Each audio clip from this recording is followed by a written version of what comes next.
Alrighty, good evening, ladies and gentlemen. It's me, Jordan. We're back here on the NBA Returns. We're doing a special back-to-back show here. Joining me, we have Henry, as always, and our special guest all the way from the Bay, Ashmere Prasad. Ashmere, how are you? Hey, nice to be here. I haven't been on a basketball podcast, actually. Really? Okay. Well, we're happy to have you. Raj, again, like I always say, a little load management. He's not good to go back-to-back shows, so we wanted to give him the night off. No, but this is a special episode. We're not just kind of talking about general NBA stuff. I almost called like an emergency meeting of my West Coast people here because I wanted to talk about something that's kind of important. And that is kind of all the negative Steph Curry slander that we've seen this year and really over the past kind of couple of years. And I kind of just want to have like a full show here encompassing his career, his legacy, good moments, bad moments, kind of where he stands, all time and everything like that. And I figured who better than you guys? You guys are out there on the West Coast in California. So you guys have really been able to experience him a lot more fully than even I can. Ashmere, obviously you are a Golden State Warriors fan. So, you've seen the entire career of Steph Curry up close. So that's what we're going to do today. It's going to be fun. It's just a free-flowing conversation. So I appreciate everybody joining in. Be sure to throw in the comments. We'll try to get as many up there as we can. Quickly to start off, I'm just going to briefly kind of give the overall summary of Steph Curry's career. I'm not going to make it like a long monologue, but I'm just going to kind of highlight some key points, kind of how we got here with Steph Curry, because it is interesting. He does have a very unique career in the fact that like he could have ended up in like 3 or 4 different places. And maybe would not be a 3-time NBA champ or have had all the success that he's had in Golden State because he may not have been in Golden State. So let's rewind the clock. We're going to go back about 12 years now, which is crazy, to the 2009 draft. Curry's this skinny, wiry kid. Yeah, 12 years. That's like mind-boggling to read out loud. But we go back 12 years, 2009 draft. Curry is this skinny, wiry, but flashy kid coming out of Davidson. They just made it to like the Sweet 16. I remember that March Madness because he was must-see television. He was, Jimmer before Jimmer type of deal. And, he's going top 10 in the draft. Minnesota has picks 5 and 6 back-to-back, and they take Johnny Flynn and Ricky Rubio, 2 point guards, completely whiff. Ricky Rubio's had a pretty good career. Johnny Flynn was a bust, but they whiff on Curry.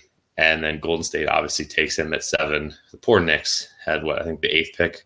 So they were 1 pick away from potential franchise altering move. I know all the reports say that they would have taken him. But anyway, he goes to Golden State, does pretty well his rookie year and makes all rookie team.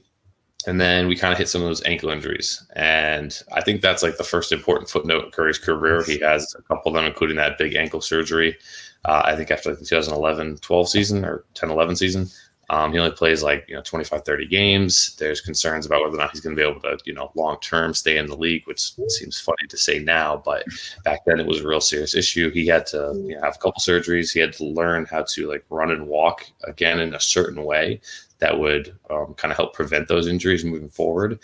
And then he gets this, bargain 4-year, $44 million extension, which looks ridiculous nowadays with how much he's making, north of $40 million. And, at the time people were like, well, he may not even be worth that. Then all of a sudden he's back. He's healthy. He starts playing well. The Warriors, they get Klay Thompson, they get Draymond. They start building that foundation. And then he almost gets traded in 2012 to the Bucks. And the famous story on that, if you've never heard it, is the Bucks were trying to make a deal to send Bogut, Andrew Bogut, former number 1 overall pick, to the Warriors. And the Warriors essentially gave Milwaukee their choice. They said, you can take either Steph Curry or Monte Ellis. And at the time, it was kind of like a toss-up. And the Bucks ended up going with Monte Ellis. And to say that was, a mistake is definitely an understatement, especially with how their careers have turned out. Monte Ellis was a good 20-point-a-game scorer for 6-7 years, but Curry is an all-timer. So he almost ends up in Milwaukee, almost ends up in the Knicks, Minnesota, whatever. Ultimately stays in Golden State. And then kind of the rest is history, right? They go on that run. They win the 2015 Finals. He comes out, wins his second MVP, 2016, unanimous. One of the best offensive seasons we've ever seen. They blow the lead in the finals to the Cavs, that 3-1 lead, even after having 73 wins. And then the negative stuff kind of starts because KD goes and joins the Warriors, and now they have the super team, and they're quote unquote the villains of the NBA. Nobody likes them because it's just not even fair. And it wasn't. They were unstoppable. That 2017 Warriors team was probably one of the 2 to 3 best teams we've ever seen in our lifetime, if we're being completely honest. And and then they win 2 titles in a row. Durant and Clay go down in 2019. Curry does everything he can to keep them alive in the playoffs and the finals, just not quite enough to get past the Raptors. And then this last year or so, Clay gets hurt again. Curry breaks his hand last year, kind of a freak thing. And now we're here with Steph Curry, an aging Draymond. Clay's out with the Achilles. And they're kind of, they're holding steady. They've been playing well the last couple of days. I've really liked what I've seen out of Curry. He's definitely back, quote unquote back. I don't think he ever left. I think he was just hurt. So that's kind of how we got here. Tried to make that as short as possible. Ashmere, I'll kind of open with you since you are our special guest and our resident Warriors fan. If you want to describe like what it's like, watching Steph Curry over these last, 12 years or so, especially, as a fan there. I mean, he's definitely, I think, been embraced by the Warriors fan base more so than almost any player, that I've seen in my generation, other than maybe Kobe and LeBron in those early Cavs years, maybe Dirk Nowitzki too. But, he's beloved, right? I mean, am I wrong saying that? No, I think is this working? Okay. Mm-hmm. I accidentally muted it. I was going to say, I don't think there is any person that maintains that energy within the Bay that Steph Curry has. Like the love that he's shown and the person that he is. I think the combination of two have made him such an iconic legend in the Bay. He's always giving back, and he's dogging on the court. He's proved even though he got injured, he lost 2 of his best players. 2019 was a terrible, injured, painful finals to go through. And for him to come off that and now play with this brand new team, I think just over time, he's grown as a person. And I think that's helped him be where he is today and be able to work with this ever-changing game every day, which is this team that we have now. But in the past, I mean, when I was going to the Oakland Arena before they went to the Chase Center, it was live. Okay, the Bay is as lit as you have heard it is because it is the Bay. The OG hypey music started here, right? So it's just a cool place to watch somebody that has those traditional values, represent something which is not always so proudly talked about, which is the area of Oakland. It's always talked about being scary or, under poverty and things like that. And so that's why it's so great that Steph not only dominates as a player, but he also dominates as a human being. And that gives us something to be, Yeah, no, I like that. I think that's a really good kind of summarization of it. And I agree. I remember, obviously I'm a Lakers fan, so I've watched a lot of West Coast games over the years, and the Lakers Warriors are always a fun battle. Even when the Warriors weren't, right when Curry was starting out, the Warriors weren't great, but they always seemed to compete with the Lakers, and it was always attracting me. There was no defense being played in those games, so it was always fun. And you're right. I mean, even going back to those We Believe Warriors, Oracle was always, this electric crowd, filled the capacity every game. Oh, yeah. We know how loud, especially once they started winning titles and make it to the finals during that 5-year stretch here, that crowd was probably the best in the league, I think, to be honest. I mean, one of the things that actually I was thinking about that I've missed the most about having fans in the arena is when the Warriors go on a run and they pump in the crowd noise, but the fans also do it, and they start chanting, Warriors, and it just echoes throughout the whole. That is chilling to me. I love watching that. So you're definitely right on that. Henry, you are a Celtics fan, but are still living out there on the West Coast. We're trying to convert you to a Lakers fan, obviously. What are kind of your general thoughts on Curry, just from what you've seen, from him from the beginning of his career to now? I mean, well, he's one of the players that whenever I think of, my childhood growing up, is one of the main players that's really been a staple of my life watching basketball. I'm 22 years old now, and, seeing him since the 2009 draft, over a decade now, it's fun to grow alongside someone of that stature. And I'm not saying I'm in the league or anything like that, but it's just being able to watch him grow. Not just as a player, but as very much as an influence beyond the game of basketball. Mm-hmm. And I really think that Steph Curry is one of the last players in the NBA that's going to have that sort of, presentive impact with the way he speaks and the way he engages with the media, with the crowd, and then, just beyond the court, because he is that type of person. And that really translates into his game, which makes him different. I really do believe he is the the most recent example of how the game has changed. Now, playing at the rec center back in college and stuff, I would see people pull up from almost half court. And that was because of one guy. And I was like, we were all yelling Curry and stuff. And I'm like, wow, this is really just everything, all this came into fruition because of that man. And I put a lot of emphasis in that because when we talk about the game of basketball, it's ever evolving. Every single decade, there's something completely different from the last.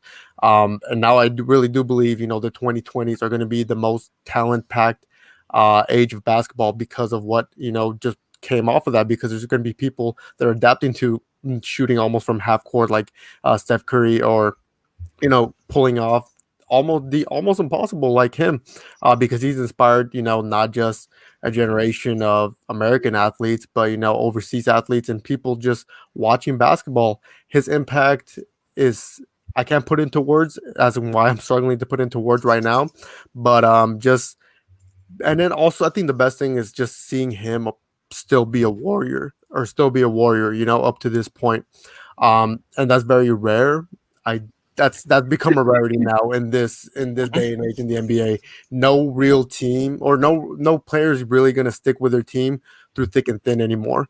Steph Curry has. He knows the last 2 seasons have not been, the best from Warrior basketball from what he's used to, but he's been through worse. You remember the Monte Ellis days? Yeah, he had Monte Ellis, but he did not have a playoff team, and that team was fun to watch. Don't get me wrong, but he knows. I remember he tweeted way back in the day. He said, "Don't worry, Dumb Nation, we're gonna figure this out." And I get chills every time that gets brought up, because he never went back on his word. He never took the easy way out.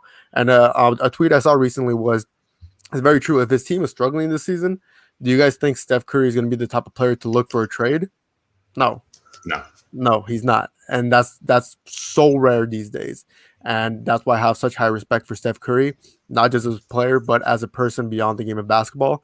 And aside from that, it's just so entertaining having him back. Watching him score 62 points. I feel like we were all happy watching that, Warrior Hell fan. Yeah.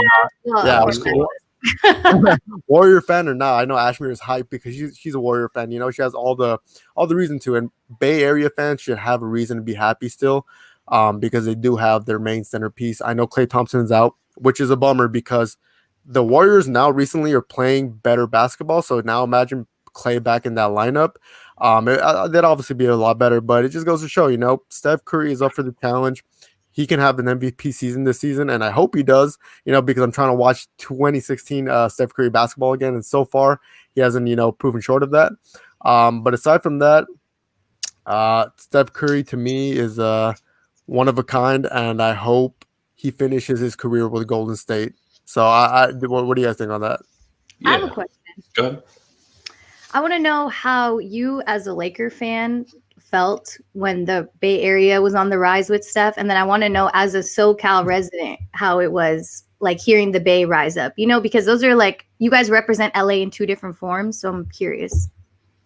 Yeah. I mean, there are certain like players and teams that I've definitely like disliked, growing up and as I've become, kid, teenager, and full-fledged adult.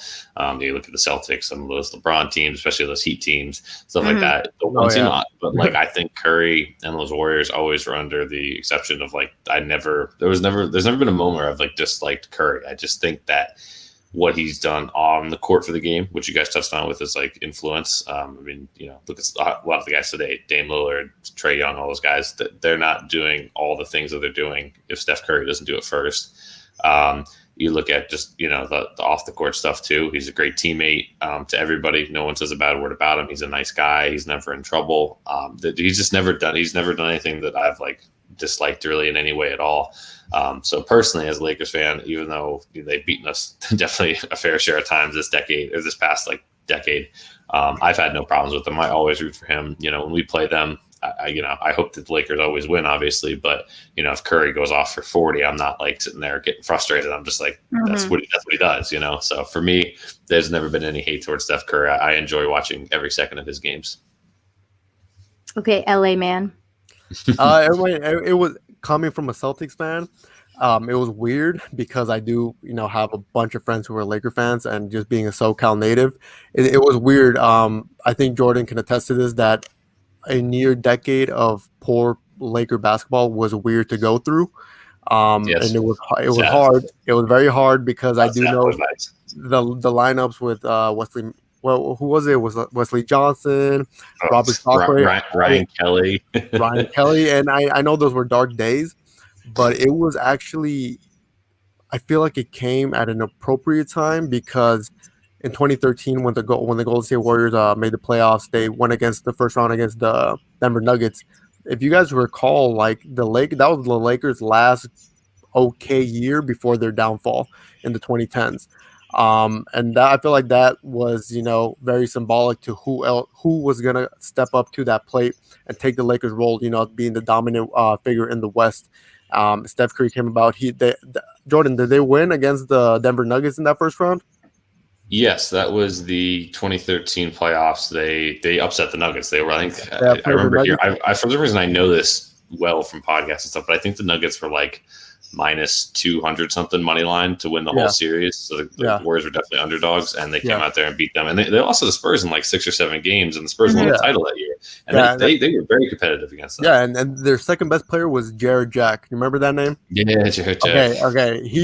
I loved him as a player, and it really showed me as a basketball fan, like, wow, like this team is playing very team basketball. They went to, like you said, 6-7 games against the Spurs in the second round. I mean, a young Steph Curry, a very young team, a bunch of role players against, a dynasty team. I was like, okay, like I want to see what else they got. Even though they got eliminated by the Clippers the next year in the playoffs in the first round, it was the Clippers. They had a tough team, but it was so amazing to me watching the 2014-2015 season for the Warriors, because it's not like they didn't come out of nowhere, but their jump to a championship level team was so abrupt. It caught me off guard, because I was like, wow, okay, I saw their progress, but I didn't really expect them to excel this much so early. And so, like, what happened in the offseason, They got Steve Kerr, they got rid of Mark Jackson. To this day, I still don't think Mark Jackson was a problem or was the problem. But that's another conversation. But it was so amazing. I was in high school, and it was like, wow, who is this Steph Curry guy? Like, he was just, it was, like I said, amazing. And it's just hard to put words into it. And he's one of the only players that makes me do that, because I'm going to be sad when he retires, no lie. But yeah, it just Laker fans here, my friends and whatnot, they all had to like settle for what was going on, for Kendall Marshall being their best point guard. I know you remember that, Jordan. You were just putting salt in the wound right now. So yeah, and then the Bay Area was put on the map. I'm talking about like globally. There's a bunch of international students in my college that were only wearing Steph Curry jerseys. That's really, like I was talking about, that really shows his impact beyond the game, like how much of a global figure he's become. So I'm glad we're having this show, that Jordan came up with the concept, because now that I come to think about it, this is really it's bigger than you think, right? It's an underrated career, I think, is like I guess maybe the main point of what I wanted to get to is that it's almost underrated in the sense. And I know we see all the highlights. You can Google 50 million Steph Curry 3-pointer highlight videos, but like in terms of like his overall legacy and career, I think it's just underrated. We just talk about 1 or 2 things and not his overall encompassing influence. And you talk about the putting them on the map globally. I mean, he does I think the measure of big superstars is how they do internationally. You look at, guys like Kobe, LeBron, when they go over to China and they've done their camps and stuff there. I mean, they're worshipped over there, right? Mm-hmm. And Curry joined that. I think a couple of years ago, he does some camps over there. Obviously, when we're not in the middle of a pandemic, he goes over and does them, and he is beloved. He's got thousands of people lining up just to catch a glimpse. People that are never even going to make it inside. They're just like standing outside the bus. So I think that I think that he has had such an impact and influence, on the game. And like Henry talked about too, like them coming in kind of not out of nowhere, but like sort of out of nowhere. Like we didn't really know who was going to win the 2015 finals. It was kind of a weird year. Yeah. Because obviously some of the big teams like the Lakers and Celtics weren't there. The Cavs, they had LeBron back, so you figured they were going to be in it. And then the Warriors just kind of started rolling through everybody, and Curry won his first MVP. They get to the finals. They're facing the Cavs. Everyone's probably still picking the Cavs by a little bit, and then the Kyrie injury kind of changed things. Obviously, you can't fault the Cavs for that, but it's a daunting task to play against LeBron in your first NBA Finals, and Curry struggled those first couple of games. And I remember that's when people were talking, he can't even score against Matthew Dellavedova, and the Cavs are going to win the series, blah blah blah. And I did find a little clip because Henry was telling me to bring some in here. Probably the first real big Steph Curry moment, besides his 51 at the Garden. So I remember that was a regular season crazy game. Yep. But it was regular season, so that doesn't always apply. This was game. I think it was game 4 or 5.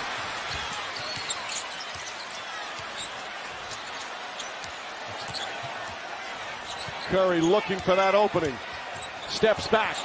Crossover. Fires away. Wow! Another three from Curry! That's game 5. And that was the Steph Curry has arrived as a superstar moment. He'd heard all the slander.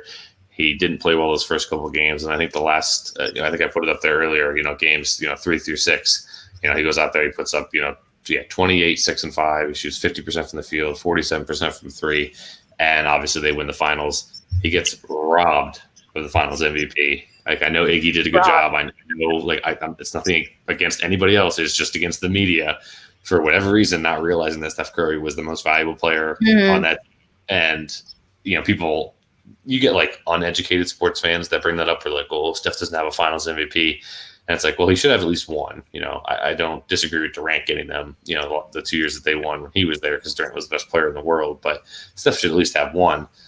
And then, like Henry also said, they come out the next year and, we expect them to be good and defend their title. And they come out and 73-9. I mean, that's nuts. That obviously broke the Bulls record for most regular season wins. And, Curry has this unanimous MVP season. He does the 30 and 7 a game. He sets the record, 480 some threes, which was that to put that in perspective, that was alien. We didn't know how to react. Nowadays, Dame and Curry and some other guys are going to get to 300, 400 threes, but he beat that record by 200 threes. It wasn't even close at the time. And I just remember every night was oh, Curry's playing. We got to find a live. If it wasn't on ESPN, we got to find a live stream. We got to put it on there. And that was Kobe's last season. That's when he announced his retirement. And I remember I was going to watch his last game regardless, but I was still low key checking in on commercials because that was the Warriors were going for those 73 wins that night. I was low key checking in between because it was just it was insane. They broke the mold for what we thought was possible with a team.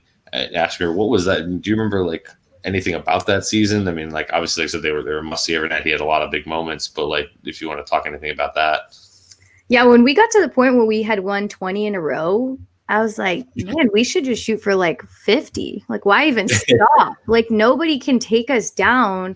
And I think that's the main reason why the slander started, right? Because the Bay team was feeling themselves. We hadn't lost, right? And in basketball, you're playing so constantly that for you to go every 2 days, back to back, every 2 days, back to back, rest 3 days, come back, you're winning so consistently. People are dude, we hate this team. We hate these people. You're from the Bay, sit down. It's just a phase, right? It's kind of how people hate the Patriots for the same exact reason. Tom Brady did so many amazing things on the football field, and Steph Curry literally invented the fadeaway step back on the 3 and changed the way that people shoot. You see majority of the players now on the perimeter. If somebody can't get to the basket, there's a corner 3 being made. When we were playing the Pacers the other night, I literally said, why is nobody blocking the corner? We should know. We invented that. Why is the open, and so I think that's why everybody was so against the way that it had changed, because they were damn, why couldn't my team think of this? Why couldn't we get a Steph Curry along the way to break up that dynasty? And then they have Kevin Durant come to the Hamptons with them, and they're come on, Sway, the Bay is the way to go. You don't need to be anywhere else. Get out of wherever you are, good food, good living, whatever. And then that just set the fire to burn California down, as if people don't want to already. Yeah, and that's that's always the big turning point, I think, and the reason why Curry gets a little more maybe slander and not quite as much respect because people say, oh, he's a 3-time champ, but he won 2 of those titles on that stacked team. You still have to go out and win the games. Like they were still pushed in the playoffs. They were as popular as any team that I can remember dating back to like MJ's Bulls. I mean, they had a target on their back every night. Every team wanted to beat them. Every analyst was ripping them daily for, Kevin Durant coming there. And it wasn't like, you look back at like the Miami Heat and when LeBron and Wade and Bosh went there, right? And that was premeditated going back to like the Olympics in 2008. Like they had kind of started saying, hey, this would be fun a couple of years from now. What if we sign extensions for the right amount? And then, those couple months leading up to that, there had been a lot of chatter. So that was premeditated. The Warriors thing, like, it really didn't start until they lost in the finals. And Draymond texted KD after and was like, man, we could use your help. Because I don't know if you guys remember, Harrison Barnes sucked. People blame Curry for that finals, 3-1 blown loss, and he didn't play. He didn't play up to his level or his standard. I think those. But he didn't play bad either. Yeah, he was not bad. And I will. Raj would probably. This is the reason why Raj isn't on this podcast because I would argue with him for hours over the fact that Draymond shouldn't have been suspended, and if he was not suspended, that series is over. They were smoking Cleveland those first 4 games. It was 3-1, obviously, and then you look at Harrison Barnes. They get Draymond back. They kind of struggle there. They go to Game 7. Harrison Barnes, because I cannot. There's one person on Golden State that I have despised, and it's Harrison Barnes. I can't stand him. I can't wait till he's out of the league. I think he choked in the worst way possible. I would never want him on my team. Games 5 through 7, just a quick tidbit for him. So games 5, 6, and 7 of the 2016 finals. Harrison Barnes, 5 points a game, 5 of 32 from the field. 5 of 32. That's atrocious. And I think he was 5 of 15, 3 of 15, from 3-point range. There was a point where it was like playing 4-on-5. Like the Cavs were just like, go ahead, shoot it. Like we don't care. And they were doubling Curry and Clay and making life difficult. So there were 2 big factors that were out of Curry's control for that blown loss. But everyone wanted to jump on them because it was like, oh, you guys win 73 regular season games and you think you're amazing and you can't even win the finals. And then you go and get KD to help you out. Like that's where I think it all started. But it's not like Curry is the GM. Like he's not like LeBron in the sense where he signs off on a lot of decisions, really. I don't think he's that kind of vocal person. Like he's like, I'll play with anybody. And so, but people just thought, they guilt by association almost, right? You put those 2 together and it's like, oh, Curry and Draymond and all those guys, they grabbed KD and they just made the league unfair. And, and I just don't think that's the case. I think he got a bad rap for that for sure. Yeah, I was to piggyback off what Jordan said. I think it's kind of clear whenever a team does bad, who gets most of the blame, or if not all the blame, the best player on that team. Mm-hmm. I mean, it happens to LeBron a lot. Those 2015 Cavs, LeBron, he was the only reason why they even had a chance in the finals with Kyrie and Kevin Love out. Now going back to Steph Curry in 2016 when the whole team choked. The media and just analysts and everybody, they're quick to judge Steph Curry, and why? Because people, the point that Ashmere said, once there's greatness, people love to hate on the greatness. And her example with the Patriots was perfect because, just watching them in the Super Bowl every year, I got tired of it. Watching the Warriors in the finals, I got tired of it, but and did it stem a little bit of hate? Yeah, a little bit. You know what? No, I hated that Kevin Durant team. They're too good. But from Jordan's point, they still have to go out and play. It's not like, oh, you guys have Kevin Durant. Here's the championship. It doesn't work that way. Everybody knows that. It was Kevin Durant was just playing. I still believe his Warriors days were his best days. He was just, especially in the playoffs, you could not guard that man whatsoever. So and this is. Now, talking about Steph Curry, for him to have that attitude, like bring Kevin Durant in, Steph Curry knew he would have to play probably second fiddle to Kevin Durant.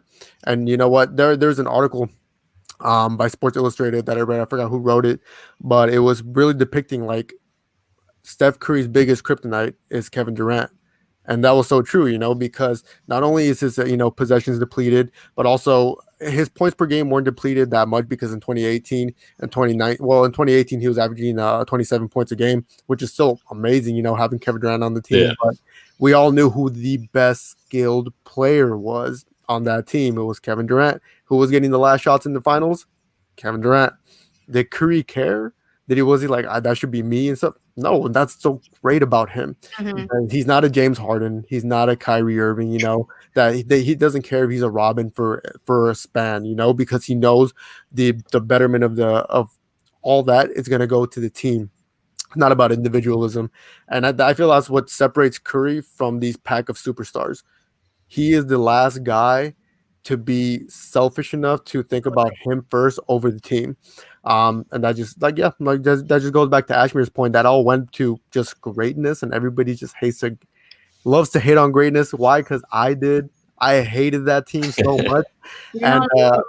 And when the Rockets were this close to beating them back in 2018, it was like, okay, so close, but injuries happen and whatnot. But it just goes to show. Now when you look back, and when Kevin Durant was out, when Steph Curry was out, I was like, damn, I kind of miss this team now. Mhm. I was like, I miss those players.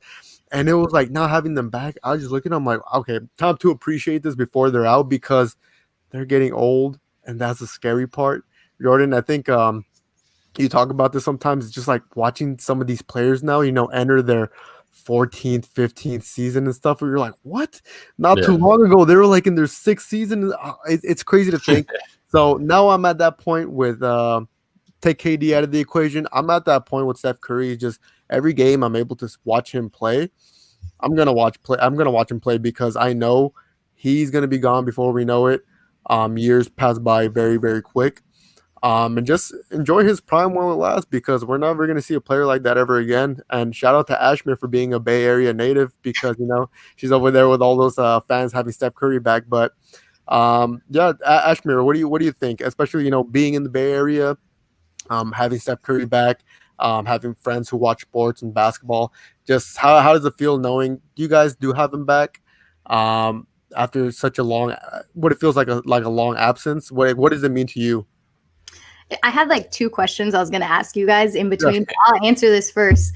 I missed him just like you guys missed him, just seeing him on the court. And I was really looking forward to having the OG Splash brothers back with Draymond, just like the 3 that really started everything, because everybody wants to forget we lost a ship. We won a ship without Kevin Durant. You know what I'm saying? And I feel like that's why the conversation, that's also why KD left. Like, that was what I was going to say, is like, we had this whole conversation and we still found a way to include KD into it. And that's what brought this imaginary tension between them that didn't exist, right? When Steph wrote KD that goodbye note, I almost like crying. I was like, this is so cool. That's why I love this man so much, right? But yeah, having him back, like when he broke his hand last year, I was like, damn, what's going to happen? I mean, I know it's not a huge injury, but it just takes away from the recovery time. Then the bubble came into play. And I think that was like one of the best things that could have happened to us, is to be one of the worst team in the league last year, and not have the ability, the time to go to the bubble because we didn't make it. So I think that's when Steph really took it into consideration and been like, this is my grind here. I got my OG team back. The 3 of us, we're going to build from the bottom with these new people that we've got with all these trades going on. And so I just think that having that come back to us just a little bit. And I know seeing KD now, I have no doubt that Klay's going to return the same exact way. And then next year, things will feel good. As much as people want to hate, like you just said, Henry, people love to watch that crazy ass shot happen by the buzzer. Those buzzer beater shots were made by Steph.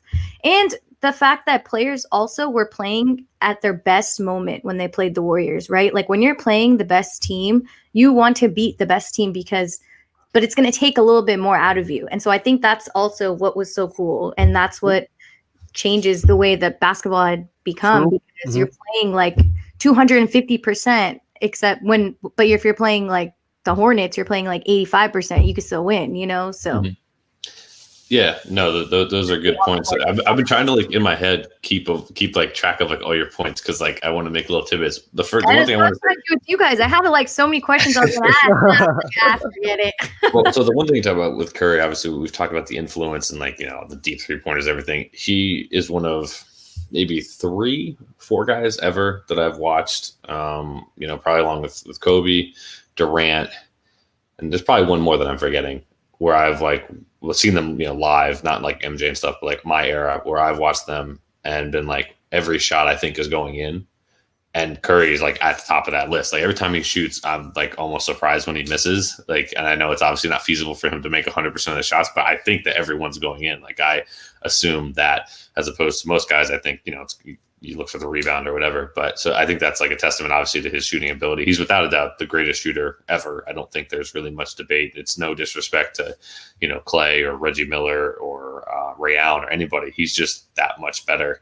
I think I had the notes here on him. He's got 2,540 made threes in his career. He's 20 behind Reggie Miller, so he'll catch him in like a week and a half.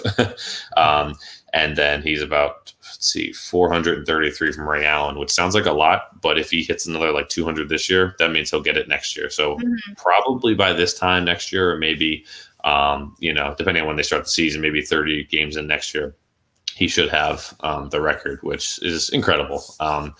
And to go back to Henry's main point, which is the big thing I want to talk about too, is just like you have so many different personalities. The NBA is full of personalities, just like the NFL and stuff. And not everybody meshes well. You saw KD and Draymond kind of had some issues, and that's a big reason why Durant left. And you've seen other teams as well that haven't quite, they've worked for a bit, then they've had issues. Go Kobe and Shaq, you can go Russ and KD, you can go LeBron and some of his teammates, etc. Curry, along with probably Duncan and Dirk, I would say, are the most beloved guys that I've seen this generation in terms of being a teammate. And Curry is probably the most, he's even above all of them. He's so beloved. He is an amazing teammate. I mean, the guy he doesn't complain. He doesn't, when KD was there, it wasn't like he was like, yo, we're going to have to figure out a way to get me my touches. Like he just came in. I think that while as good as that team was, and like, obviously they were unfair, I don't think it necessarily works as well. If it was, if you swap Kyrie for Curry, I don't know if that works. Or if you, you could swap in like a bunch of other players. Curry would have made that so seamless for everybody. And for him to take a step back and know that, hey, Durant's going to hit these big shots in the finals, and he's going to be the one that we talk about as the best player in the world. After Curry came off his unanimous MVP season where everyone was arguing whether he was the best player in the world, I mean, most guys in the NBA have an ego, and that would have hit a lot of dudes hard, and they would have rubbed them the wrong way. And I've always been so impressed with how he carries himself on the court in that way. Even like this year, they're struggling a little bit early. He starts to get back into rhythm, and then I think it was the Bulls game. Damian Lee hit the game winner. He was happy. The first guy to celebrate is Curry. He's like jumping everywhere. That is his brother-in-law too, but it is his brother-in-law. Yeah, which is really crazy to think about. But like, it could have been anybody. It could have been Draymond. It could have been Jordan Poole. It could have been whoever, and he would have still been the first guy there celebrating. Like, it was the best thing in the world. And if, to me, like I watch it with an ego, like I'm always of the opinion that the best guy on your team should get the ball at the end of the game, no matter what. If you got to go 1-on-2, I want the best player on the floor winning or losing the game.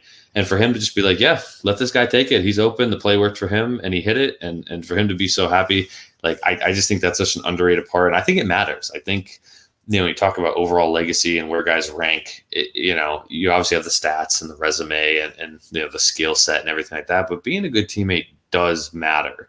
Oh, it goes a long way. And it's something that is pretty rare nowadays because, you have, when you're a player in the NBA, you have your agent, you have your family, they're in your ear like, hey, get yours, get your stats, get your commercials, get your money, like get every, it's the me generation. You have the media and you talk about, like Henry said, we love to hate on people. The common quote that I always think about is, we build people up just to tear them down. Like that's the thing. You build them up high and then we tear them down. And Curry has just risen above all of that. He's never been a me guy in any sense of the word. He's always been a great team player. And I just think that just shows a lot about his character. You look at off the court, he's got a great family. I cannot think of a single off the court issue, like in any capacity. I don't think the guy's gotten a speeding ticket as far as I know. I'll ask the Bay Police for you. I'm sure if he ever did, they better let him off. And like the only negative thing I think he's ever been criticized for on the court was throwing his mouth guard in the finals in game 6 or whatever it was. But like, whatever, like everyone gets one, And so I just think that's such a huge part. I mean, that both of you make great points that kind of led to this is that he's been such an amazing teammate. And Henry, you talked about, I think at the very beginning about him being with the Warriors so long. This is year 12. I don't anticipate him ever leaving, even at like age 40. If you wanted to chase a ring somewhere or something, I don't think it's going to happen at all. And that he's probably going to be the last guy to, when all things are when it's all said and done, I think he's going to definitely get to at least 15 years with the Warriors. That's 3 more seasons. I don't think we're going to see somebody do that again. I don't want to say ever, but for a long time, because we're in that era now where, everybody leaves, right? I mean, you look at, Anthony Davis left, LeBron's left multiple times. I never thought KD would leave. He left. I never thought Paul Pierce would leave. And I know he made it a while too.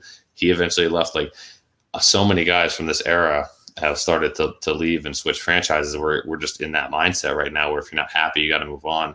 And Curry has made it very clear that he's not leaving at all. And I think that's also something that matters. He joins the Tim Duncan, Kobe Bryant, Dirk Nowitzki's, those guys of staying with the franchise. And then that loyalty, that's part of the reason why you guys as Warriors love him so much, is that his loyalty is second to none. Okay, so I have a question just to tie back to what this whole segment was about. When this year started, okay, we knew that this Warriors team was very uncertain. We're missing Clay. Who knows what's going to happen? Everybody's predicting we're like 15th, right? Something terrible in the West. And why do you think the slander started up before we started picking up? Like Henry said, we finally got a rhythm going. So it's going to take time. Steph's never played with these guys and we have a rookie, right? So why do you think the slander was picking up so much on Steph and that he exploded on that 62 game? Like, because people, go ahead. Go ahead. No, go ahead. I think people finally found an excuse to start the slander, I don't know if you guys want to attest to that, because it's just like before this, we saw Steph Curry with the perfect team that got him the perfect amount of spacing to get his shots up. In the first, 5 games of the season, it was almost impossible for Steph Curry to get a clear shot at the basket because there was absolutely no spacing. So I think the biggest argument was, it's not that fun, or it's not that easy trying to get your own spacing without a good team, huh? So like it kind of backtracked to like, he always needed, an above average team for him to play that well. If not, then he won't find his own spacing or anything like that. And it's not that it was true, but it was something we were seeing with our eyes, like the Warriors were scrambled. James Wiseman barely played any college basketball, so to jump straight to the NBA, he had to accommodate very quick. Kelly Oubre had a horrible start to the season, which he's finally picking up. And they didn't have Draymond, so it was really Steph Curry trying to figure everything out at once as well. So with that happening, of course, there's going to be mistakes. Of course, there's going to be, poor performance. So people were like, oh, hey, Steph Curry's doing bad. Finally, like we got something bad to talk about Steph Curry. And then once he started playing good again, it was like, what were we talking about again? Like, okay, he's figured it out. Now what? I think that's how the slander, at least started from there. What do you think, Jordan? Yeah, I think, the seeds were planted, as we've talked about, back when they lose that 16 finals. People, they had an excuse to give them crap, and then they immediately get Kevin Durant, and that makes them the villains. And then I think the other thing too, and it sounds weird, but like when Steph, he struggled a little bit at the beginning of the year and wasn't playing well last year. Are you guys there? Sorry. Yeah. I don't know why. I thought you wanted your shine time. Oh, you're good. I can throw it in this. But I think the reason too is like he's not a big guy. And I know it sounds weird to like say like his physical size matters, but all the slander that I heard at the beginning of the year, and you saw from like these, I would call them clowns really on the timeline, is like, they're like, oh, well, you're talking about Steph can't carry this team. LeBron carried, the Cavs to the finals in 2007 with a bunch of players. Well, guess what? Steph Curry's 6'3", 185. He's not 6'8", 260. Like him and LeBron and even Kevin Durant, like they impact the game in such a different way. So I think people were like, I don't know, looking for Steph to just, I don't know, be on steroids and just take over. I'm not really sure like why, it happened. And plus the fact that like he is like, I think such a squeaky clean guy on and off the court that people, they want something to be there. They want some negative thing to be there when it's not. And, they want him to get in trouble. They want him to, throw a fit on the court. Like they want to just trash talk him. When somebody's like too perfect in that sense, that I feel like it starts to rub people the wrong way, which I don't get. I think you should appreciate that and respect it. But yeah, basically the point is all the reasons are garbage. I don't understand, the slander at all. And I don't think it's warranted. You know, just like how we all know Twitter is, it has its ups and downs. You know, some things are good, some things are bad. So people are obviously coming around now and starting to respect Curry, especially after that 62-point performance. But I just, I mean, for me, he's always going to have my respect. I'm never going to like dislike him. And I don't understand. Like I said, even the media, look, him and LeBron have like this weird, it's like not a cold relationship, but like, it's not as buddy as like, I guess I would expect it to be. Like, I remember he was like staring him down in the 2016 final, even the 17, they kind of got into it a little bit.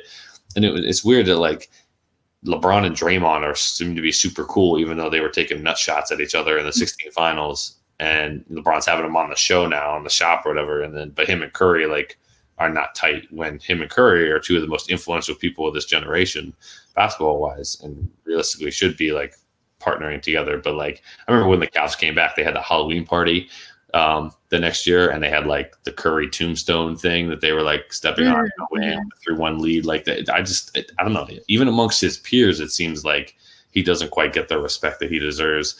And I just think it's because he's like a little guy. I think if he was like, you know, 6'7", 6'8", whatever, people wouldn't mess with him as much. But it's always easy to pick on the little guy. It's like it's crazy to think about that, because like he does have a small frame, but the whole concept that, you know, I used to think all players were buddies, all star players were like always buddy, at least, you know, when I was younger. But then I really got to know this year, in at least, you know, the past 2 years, that these players, Joel Embiid and Ben Simmons, I used to think they were really tight. They're not really tight. I mean, they're very, you know, they have a very neutral relationship off the court. Right. And you know who has a very neutral relationship and barely started coming about? Jaylen Brown and Jason Tatum, who I used to think like, and then I was like, wow, I used to think they were very like, they off the court. It was an article on Sports Illustrated by Chris Mannix. He was really detailing on how both players were very, you know, they have opposite characteristics that really, you know, separates them off the court. You know, they don't really have that much, you know, interaction. But it was quoted by Jaylen Brown saying that he wanted to get to know Jason Tatum better, you know, at a different level. And I was like, wow, okay, this really brings insight to me that certain players, I think, you know, have a type of camaraderie with each other. They probably don't, just because, you know, of their status or anything like that. So with LeBron and Curry, I can see why not, but I can see, you know, why they should. You know, they're the faces of the league. And now I'm not asking them to be like best friends. I don't. Oh, yeah. You know what I mean? I just think that he just doesn't. I feel like LeBron, some of these guys don't have like the respect for Curry that they should. Like, I just don't think the respect is there. I've never needed guys to be buddy. Like, I'm cool with like that 90s style of like, yo, I'm out here. I'm not shaking hands. Like, I'm cool with that. Do you think LeBron and Curry are like Isaiah and MJ?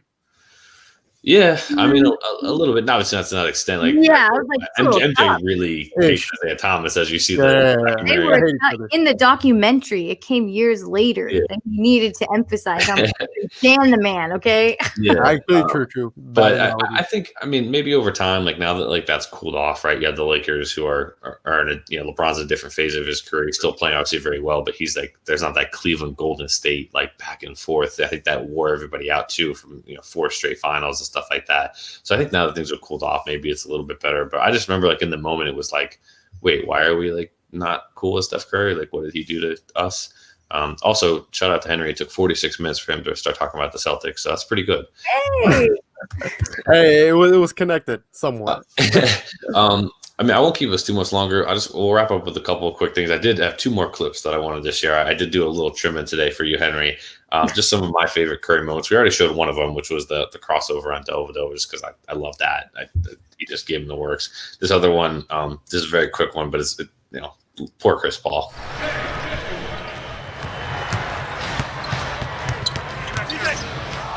Curry inline shakes Paul out of his boots and hits a fallaway jump shot.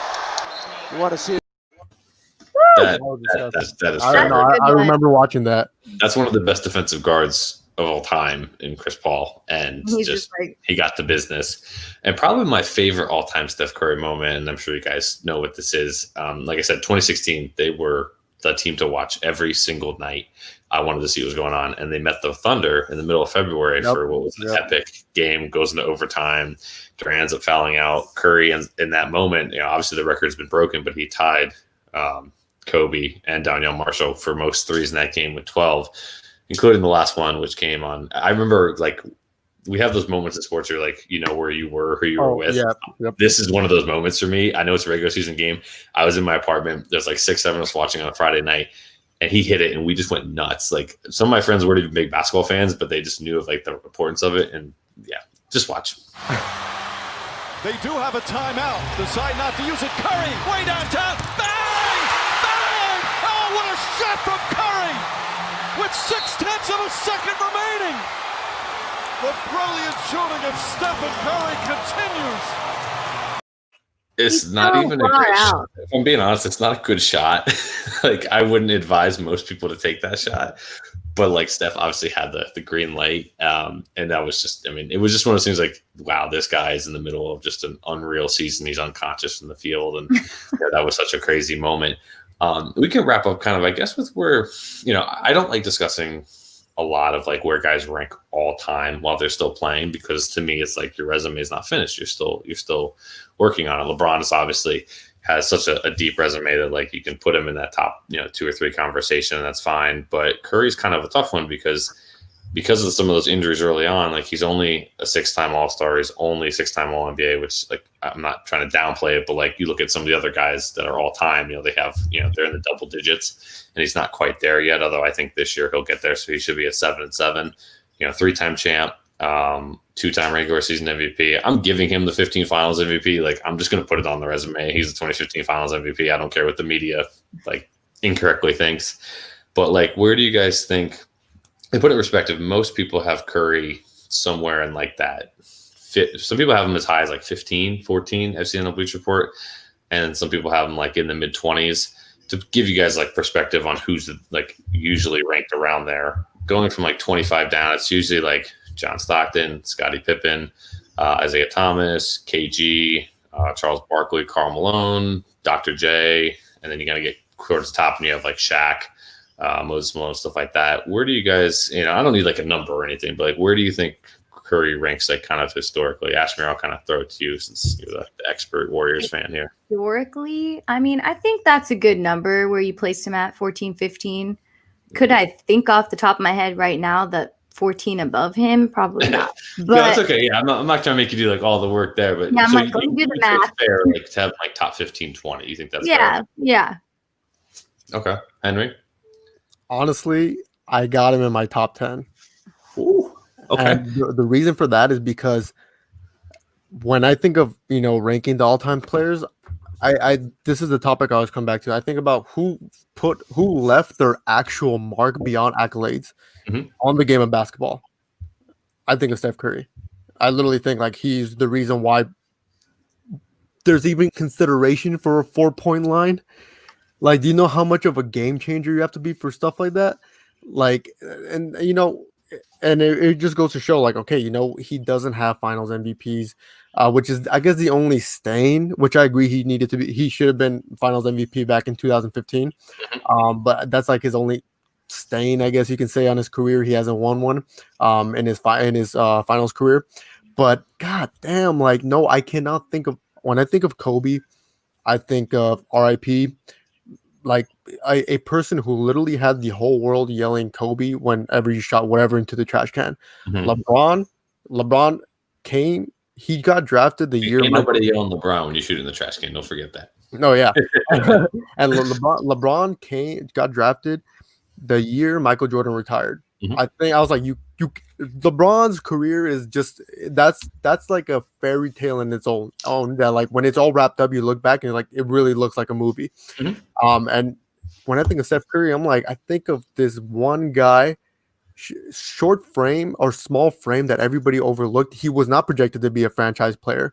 That's why, his accolades are lower, because he needed time. He just needed a little bit of time. And then when he blew up, he had the whole world in his grasp, and he made a seismic shift from Nike to Under Armour. You guys can look that story up yourself, but he's the reason why this brand became global. So I do think of impact. At the end of the day, it was like you can have Bill Russell has like 12 championships. I love him, but like he was playing in an era where we could dominate. He could There's 12 teams at times. Yeah, and like if you put the 2017 Warriors in the 90s, I don't want to hear no talk of John Stockton going up against Steph Curry. All right, I'm just saying, and I feel like that's my best argument. I know different eras, blah blah blah, yada yada, different rules, different style of play. But who's the one that initiated the style of play? If it wasn't for MJ, we wouldn't have these type of ISO mid-range players, that we see trying to take over games. Right. If it wasn't for Steph Curry, I don't think we would have really seen Trae Young try these type of things or Damian Lillard try these type of things.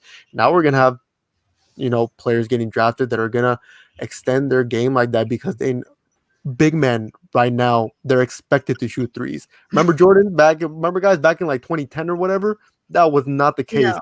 Yeah. We're living in a new era where it's so stretched that it just really conforms to who Steph Curry is. That's why I have Steph Curry in my top 10. Okay, so, I changed. I'm copying Henry. Okay, cool. That's fair. And I have heard some people that have him like right around that like 10, 11, 12 range. Personally, for me, I think he can get there. There's a chance. I have him just a smidge below. I probably have him somewhere in that like 14 to 18 range. And just like I have like a full list, formalized. I have more of a concrete top 10 than anything. But like he's in that 14 to 18 range. He's right there. He's near Shaq. He's near Moses Malone. He's near Elgin Baylor. Like, I mean, you think about those guys. Those are all first ballot Hall of Famers, historical numbers, historical impact on the game. And I think Curry fits right in there. And I think that's deservedly so. I think he's definitely earned that. And it is crazy. Like Henry said, he wasn't, he was not, a consensus number one pick. He wasn't supposed to be this like, they were expecting him to be good, obviously, but I don't think they could have even envisioned this, when they took him 12 years ago. So definitely an amazing career for Curry as it's still going on. I don't want this to sound like this is like his retirement. Yeah, I know. I was like, you got me sad right now. I still think he's got at least 3 to 4 years left. And honestly, the way it's going to depend on whenever he decides he wants to leave, because the way his game plays, especially with the shooting, I mean, that's something, if he wanted, he could do it till his early 40s. You don't think he can expand his career to a 20-year career? I think he could. I think, honestly, for him, it's going to be a matter of whether or not he wants to. I think, you look at his family situation. He's got like 3, 4 kids, and they're going to start to get older. And that plays a huge part. I mean, these are, as much as we adore these people as icons and athletes, they have their kids that are growing up and they have things that they want to, I'm sure, see, especially once their kids start playing sports and doing school activities and stuff. So, whenever he feels the time is right, I'm sure he'll walk away, and I'm sure he'll do it on his own terms. I think he's going to be really smart with it. But that will be something. Hopefully, that's a couple of years down the road, and we get to continue watching him play until then. I think that's a good place to stop. Ashmere was concerned about the time. We got just under an hour here, so I told you it wasn't that bad. No, I just I was like, man, can I really gloat about being a Bay Area fan for that long? Yeah, Ashmere, there's your opportunity right now. Closing remarks. Gloat as much as you want, but what are your comment here too? Look at that. Oh, my camera died. Oh, that's a shame. Look at that. Well, we got audio. She gets one chance. She gets one chance. I know, for real. She gets one chance to close out, and she chokes on the webcam. Ashmere, yeah, you can close out with like your final remarks. True 2020 fashion. Oh, it's 2021. I was just gonna say, I don't know. The competition is what drives Steph to play the way that he is, and the slander made him get that 62-point game. So talk all the shit you want, y'all. We coming for you. And okay. Ashmere, where do you want to tell everybody where we can find you and like what shows you have? Oh, yes. If you're not familiar with Nuts and Bolts Sports, welcome. I'm Ashmere. I host a podcast called Moving the Chains with Ashmere, where I talk about the NFL and fantasy football, to be continued for that. You can find me on Ashmere Prasad on Twitter, and yeah. Okay. And Henry, if you want to have any closing thoughts, and then tell us where we can find you. And if you have any, I know you're like our resident beat writer, man. You come out with like 7 articles a week. So if you want to tell us if you have anything else coming out. Just follow my work on nutsandboltsports.com. My ad is right there, Henry_Curry34. The reason why I got that 34 is because of my man, Paul Pierce. I know he's a bad analyst, but he's my GOAT. That's another conversation. But yeah, find my work, Nuts and Bolts Sports, coming coming for you guys. 2021. There's a lot of things planned. Shout out to the head honcho, Joe Cardoso. And yeah, Jordan, thank you for having this concept because you got me all fired up now. Like, I just want to watch that. I'm like, are we playing tonight? Yeah. Yeah. We are. No, I appreciate you guys coming on. Same thing with me. You can see my Twitter handle below. I got to do some more writing stuff. I've been a little lazy, so I'll get on that train. But I'm sure we'll be back next week to talk more general NBA. Until then, head to nutsandboltsports.com and follow us on all of our social medias. And go Lakers as always. Have a great night. Oh, thanks for having me.